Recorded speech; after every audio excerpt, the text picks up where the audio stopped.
How much of your valuable time have you really wasted in simply formatting your research proposals, papers, thesis, and so on? I know that you struggle while formatting your long and complex scientific documents filled with figures, tables, equations, and so on. While using MS Word, you need to keep in mind at least 4 types of formatting: character or font formatting, paragraph formatting, page formatting, and section formatting.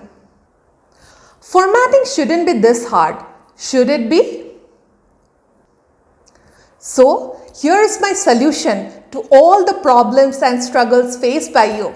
Why not use LaTeX to draft your complex and long scientific documents, including your thesis, research papers, grant proposals, and so on?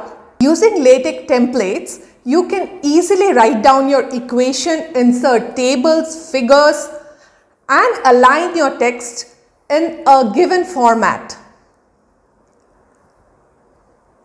And to make your things simple, there are online templates available as well.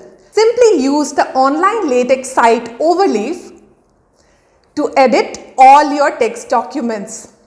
It is simple and easy. Say goodbye to all your formatting frustrations. Try LaTeX today.